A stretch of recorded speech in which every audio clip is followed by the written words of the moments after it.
बच्चों, आपको आपके सीयूटी एग्जाम के अंदर सफलता मिलेगी या नहीं मिलेगी, इस बात पर डिपेंड करता है कि आप कितना जल्दी चीज़ों को पढ़ना स्टार्ट कर देते हो, कितना जल्दी ये समझ लेते हो कि आप लोगों को कौन कौन से सब्जेक्ट पढ़ने हैं, किस कोर्स के लिए, किस कॉलेज के लिए क्या एलिजिबिलिटी है। सारी चीज़ें पहले आपको समझनी होती है, उसके बाद आपको प्रिपरेशन को टाइमली स्टार्ट करना होता है।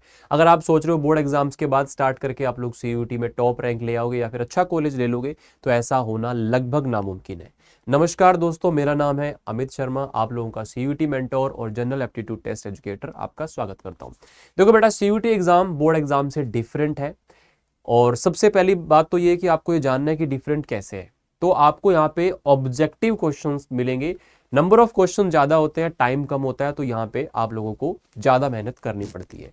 उसके बाद में कंपटीशन का लेवल हर साल बढ़ रहा है। अगर बोर्ड एग्जाम में 100 बच्चे हैं तो हो सकता है 100 के 100 पास हो जाए, लेकिन सीयूईटी में ऐसा नहीं होता है। यहाँ पे पास फेल होने से मतलब नहीं होता है। यहाँ पे अच्छा स्कोर लाना होता है तो अच्छा कॉलेज मिलता है, अच्छा स्कोर नहीं आता है तो अच्छा कॉलेज नहीं मिलता है। उसके बाद में कुछ ऐसे सब्जेक्ट आपको पढ़ने होते हैं जो बोर्ड एग्जाम्स में आपने नहीं पढ़े होते, या इससे पहले आपको नहीं उन चीज़ों के बारे में पता होता, जैसे कि लैंग्वेज और जीएटी।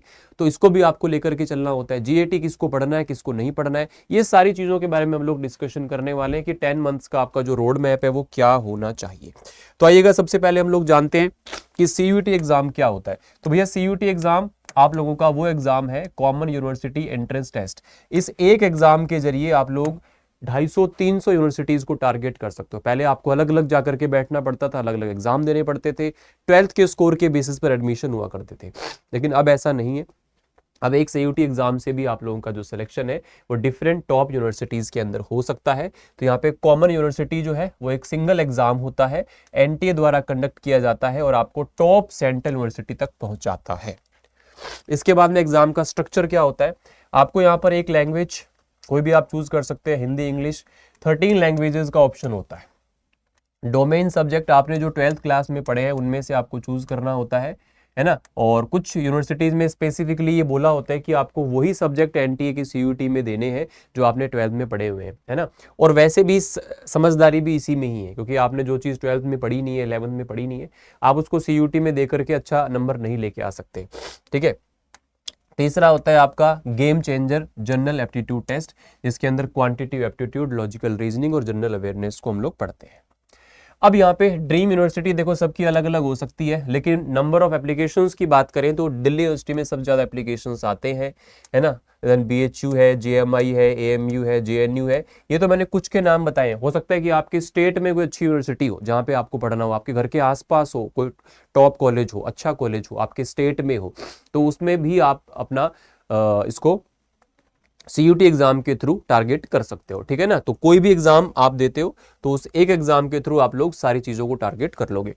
अगर आप सीरियसली सीयूटी के एस्पिरेंट है तो ये टेलीग्राम चैनल है, ये बहुत हेल्प करेगा, इसको आप ज्वाइन कर लीजिए, जीएटी विद अमित शर्मा। यहाँ पे काफी सारे बच्चे हैं मेरी मेंटोरशिप में तैयारी कर रहे हैं, तो आप लोग भी वहां पे जुड़ सकते हैं।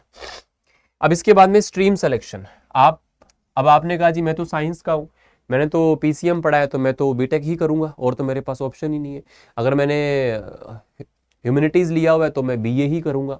अगर मैंने अकाउंट ये कॉमर्स लिया हुआ है तो मैं बीकॉम ही करूंगा, है ना। तो ऐसा नहीं है, आप स्ट्रीम किसी में भी जा सकते हो, है ना।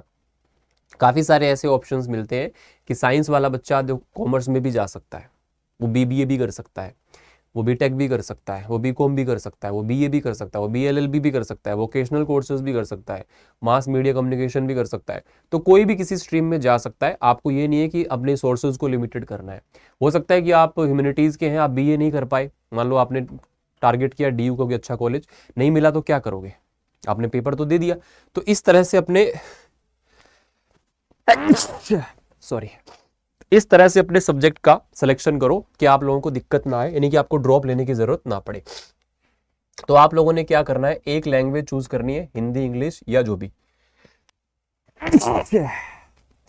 सॉरी। ठीक है। अब यहाँ पे ज्यादातर बच्चे इंग्लिश चूज करते हैं या फिर हिंदी, तो आप कोई भी चूज कर सकते हो। उसके बाद में 3 डोमेन सब्जेक्ट और फिर जीएटी। अगर स्पेसिफिकली आपका कोई ऐसा कोर्स टारगेट है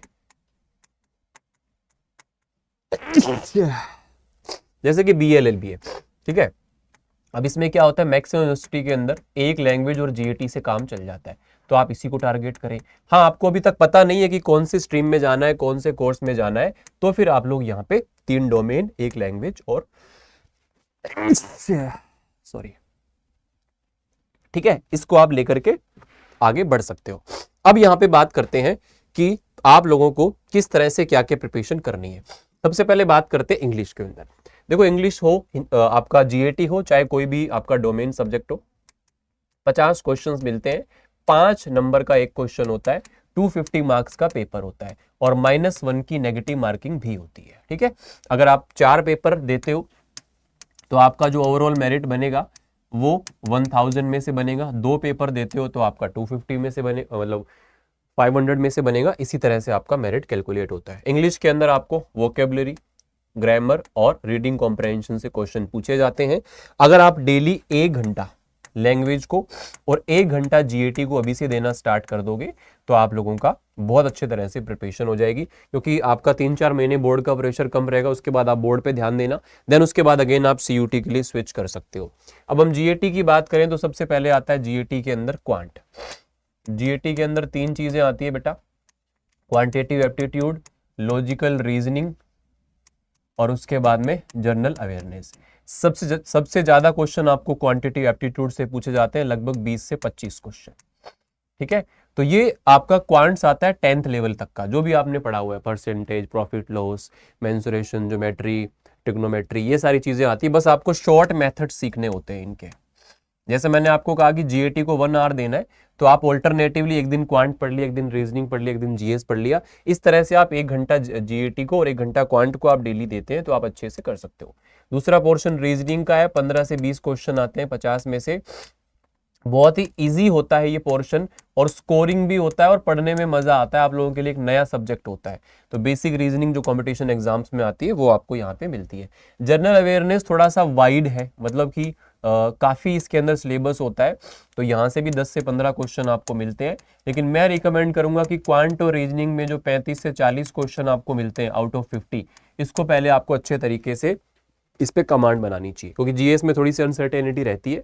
पढ़ना आपको वो भी है, लेकिन थोड़ा सा इस पे ज्यादा आपको फोकस करके रखना है ताकि आप लोग वहां पे कर पाए। उसमें भी क्या क्या चीजें पढ़नी है वो भी मैं आपको गाइड कर दूंगा आगे।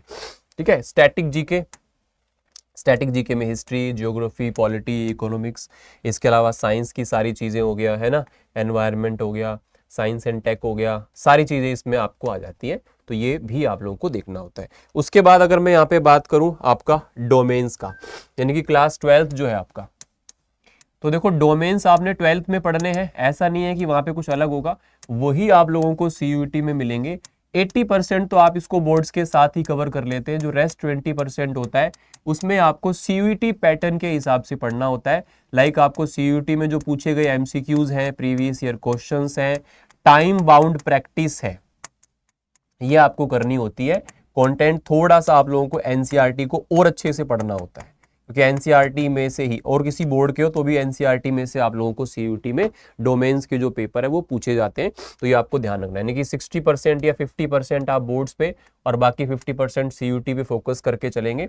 अगर यहाँ पे 100% फोकस कर दोगे तो लास्ट में सीयूटी नहीं हो पाएगा। यहाँ पे कम फोकस करोगे तो फिर डोमेन अच्छे से प्रिपेयर नहीं हो पाएंगे और जो मिनिमम परसेंटेज मार्क्स है वो भी नहीं आ पाएंगे। तो इसलिए, और आप लोगों को जब एग्जाम हो जाएगा बोर्ड्स का, आफ्टर बोर्ड्स, तो आपको फिर 100% किसके ऊपर स्विच कर जाना है, सीयूटी के अंदर। हमको सीयूटी की जो प्रिपरेशन है वो बोर्ड्स के बाद स्टार्ट नहीं करनी। बोर्ड्स के बाद बस रिवीजन करने का टाइम आपके पास होता है। ऐसा नहीं है कि आप शुरुआत से शुरू करेंगे और सारी चीजें कर लेंगे, वो आपके पास टाइम होता है। तो प्रिपरेशन की जो टाइमलाइन अगर मैं आपको बोलूं बेटा, अभी से स्टार्ट करके, यानी कि जुलाई, अगस्त, सितंबर, अक्टूबर, ये आपका टारगेट होना चाहिए सिलेबस कंप्लीशन। एटलीस्ट एक बार आपको यहां तक अपना सिलेबस पूरा कर लेना है। उसके बाद अगर मैं बात करूं नवंबर दिसंबर की, तो आप लोगों को चैप्टर वाइज रिवीजन कर लेना है पूरा का पूरा, चैप्टर वाइज रिवीजन। क्योंकि इस टाइम पे आप रिवीजन करोगे तो ये आपके बोर्ड एग्जाम के लिए भी काम आएगा, क्योंकि इसका जस्ट बाद आपका बोर्ड एग्जाम होने वाला है, तो यहाँ पे हो जाता है। उसके बाद में जनवरी और फरवरी है, या फिर जिनका एग्जाम मार्च तक चलता है तो थोड़ा सा मार्च भी इसमें आ जाता है। आपका कंप्लीट फोकस जो है वो बोर्ड एग्जाम्स की तरफ चला जाता है। इसमें आप थोड़ा बहुत बीच बीच में जीएटी और लैंग्वेज को जैसे 2-3 दिन में एक बार आपने देख लिया तो बिल्कुल नहीं छोड़ना है, लेकिन बीच बीच में आपको देखते रहना है। जैसे आपका सीयूटी एग्जाम हुआ, आपका जो आधा मार्च बचा हुआ है, पूरा आपका अप्रैल बचा हुआ है और थोड़ा सा मई का टाइम जो आपको मिलता है, स्टार्टिंग वीक में पेपर होता है, इसमें आपको कंप्लीटली सीयूटी के मॉक टेस्ट लगाने हैं फुल लेंथ। ठीक है, सीयूटी के फुल लेंथ मॉक टेस्ट लगाने हैं। जितना भी आपने पढ़ा हुआ है उनको आपको रिवीजन करना है और डेली बेसिस पर लैंग्वेज और जीएटी को आपको अच्छे से प्रिपेयर करना है। तो ये आपका पूरा का पूरा टाइमलाइन रहना चाहिए। इस तरह से चलोगे तो हो पाएगा।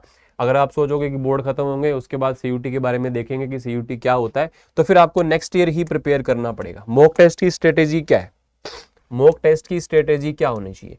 तो देखो, मॉक टेस्ट के लिए आप तो अभी तो ये है कि वीकली आप एक टेस्ट भी दे लोगे तो चलेगा। अभी आप स्टार्टिंग लेवल पर हो, एक बार आपका सिलेबस पूरा हो जाए फिर आप वीकली एक टेस्ट दे सकते हो। उसके बाद में जो आपका बोर्ड एग्जाम के बाद का टाइम आएगा तो फिर डेली एक मॉक टेस्ट आपको देना है। और एग्जाम से 10-15 दिन पहले आएंगे तो डेली फिर आप 2 मॉक टेस्ट भी दे सकते हो, जो कि आपके लिए बेस्ट रहेगा। कुछ मिस्टेक्स हैं जो बच्चे करते हैं, एनसीईआरटी को इग्नोर करते हैं, रिवीजन नहीं करते, मॉक टेस्ट नहीं देते और बहुत सारे रिसोर्सेज को फॉलो करते हैं। बेटा एक को ही फॉलो करो, 1-2 को ही फॉलो करो, मतलब हर जगह पे अपना टाइम वेस्ट मत करो, है ना। और आपका अगर स्कूल गोइंग हो तो स्कूल से आने के बाद में आप अपनी लैंग्वेज और जीएटी को टाइम दो। ठीक है, अभी आप आधा घंटा दे पा रहे हो तो आप आधा घंटा डेली बेसिस पर, लेकिन अभी टाइम है आपके पास, अभी तो समर ब्रेक्स हैं, है ना। अभी तो आपके समर ब्रेक्स हैं। मैंने वहां पर क्या लिख दिया था, जुलाई लिख दिया था ना, जुलाई नहीं जून से स्टार्ट करेंगे, है ना। सितंबर अक्टूबर तक सिलेबस पूरा करना है तो जून से ही चीजें स्टार्ट करो। और अभी आप मैक्सिमम लैंग्वेज जीएटी खींच सकते हो क्योंकि आपके पास टाइम है, अभी बोर्ड एग्जाम का इतना कोई प्रेशर है नहीं, तो आप इस टाइम पे खींच सकते हो। ठीक है ना। और सीधा सीधा ये है कि भाई एनसीईआरटी को फॉलो करो डोमेन्स के लिए, लैंग्वेज जीएटी के अच्छे से नोट्स बनाओ, मॉक टेस्ट लगाओ और रिवीजन करते रहो और प्रॉपर मेंटोरशिप में तैयारी करो। क्योंकि बहुत सारे बच्चों को पता नहीं होता कि क्या चीज पढ़नी है, गाइडेंस में नहीं पढ़ते हैं तो गलत चीजें पढ़ रहे होते हैं। अब मान लो जीएटी में मेरे से आप पढ़ोगे तो मैं आपको बताऊंगा कि भाई 80% जो चीजें हैं वो आपको 50% पढ़ने से ही आ जाएंगी। 80% सिलेबस को आप 50% टाइम में कवर कर लोगे, तो वो एक स्मार्ट स्टडी हो जाती है। ऐसे ही हमारे पास हर सब्जेक्ट के, हर स्ट्रीम के एक्सपर्ट्स हैं, तो आप उनके साथ में मेंटोरशिप में भी अपनी प्रिपरेशन कर सकते हो। वैसे यूट्यूब पर भी कुछ क्लासेस चलती हैं, लेकिन आप प्रॉपर स्ट्रक्चर्ड एप्लीकेशन से तैयारी करना चाहते हो जहाँ पे आपको हर टॉपिक का एक प्रॉपर टाइमलाइन मिलेगा, कब सिलेबस खत्म होगा, सारी चीज़ें, हर चैप्टर के बाद डीपीपीज मिलेंगे, डाउट सॉल्विंग होगी, उनका सॉल्यूशन होगा, है ना, बीच बीच में मेंटोरशिप सेशंस होंगे। तो फिर आप एप्लीकेशन बैचेस को ज्वाइन कर सकते हो। इस टाइम पे जो एप्लीकेशन बैच है जो सबसे नया है, जो 0 से स्टार्ट होगा, वो आरम 3.0 है। लेकिन इसके अंदर एक महापैक का ऑप्शन और आता है जिसमें सारे बैचेस का एक्सेस मिलता है। तो आई विल स्ट्रांगली रिकमेंड कि आप महापैक को ज्वाइन करें, जिससे आप लोगों को यहाँ पर सफलता मिले। तो ये सीयूटी 2027 के लिए, ये ड्रॉपर्स के लिए है अचीवर बैच। और जो आरम बैच है इसी में ही सेम आपको साइंस में, कॉमर्स में, आर्ट्स में आपको आरम बैच मिल जाएगा। ठीक है, अगर आप ड्रॉपर हो तो आप अचीवर ज्वाइन कर सकते हो, और आरम बैच आपको ज्वाइन करना है अगर आप बोर्ड्स प्लस सीयूटी 2027 दोनों को टारगेट कर रहे हो। सभी स्ट्रीम में मिल जाएगा, लैंग्वेज जीएटी में मिल जाएगा। आपको डिस्काउंट कोड में Y829 को ही यूज करना है ताकि मेरी मेंटोरशिप पर्सनली आपको मिले डिस्काउंट के साथ साथ में। और इस टाइम पे 42% का ऑफ चल रहा है, तो आप लोगों को और भी ज्यादा प्राइसेस यहाँ पे कम देखने को मिलने वाले हैं। And again I will suggest you to use Y829। ये महापैक है, महापैक सबसे बेस्ट ऑप्शन है। बाकी फिर भी कोई कंफ्यूजन हो so you can reach out to me. आप यहाँ पे मुझे मेल, टेलीग्राम पे या फिर इंस्टाग्राम पर टेक्स्ट कर सकते हो। ठीक है, बाकी मैं आपको बता देता हूँ कि कैसे आप इन बैचेस को चेकआउट करेंगे। अड्डा 24/7 सर्च करेंगे, all courses, UG and PG entrance exams, यहाँ पे ये यूजी वाले आ गए। तो आपको साइंस, कॉमर्स, आर्ट्स जो भी आपकी स्ट्रीम है वहां जाना है, आरम 3.0 सर्च करना है, ज्वाइन करना है। या फिर महापैक की तरफ गए, बाय नाउ करेंगे, यहाँ पे आपसे कूपन कोड पूछेगा, so you will apply Y829 to get my mentorship. और कोई भी प्रॉब्लम हो तो feel free to reach out to me. आप यहाँ पे डायरेक्टली कोई भी क्वेरी हो, आप बैच को परचेज करने से पहले मुझे यहाँ पर मेल करके या फिर इंस्टाग्राम पर मैसेज करके एक बार जरूर थोड़ा सा कंसल्ट कर लेना ताकि आपको कोई प्रॉब्लम ना आए। ठीक है, तो आज के लिए इतना ही, मिलते हैं आप लोगों से नेक्स्ट सेशन में। जो भी आपकी क्वेरी हो आप इस वीडियो के नीचे कमेंट कर देना, और या फिर डायरेक्टली आप मुझे भी रीच आउट कर सकते हो। Don't forget to subscribe the channel. Thank you so much.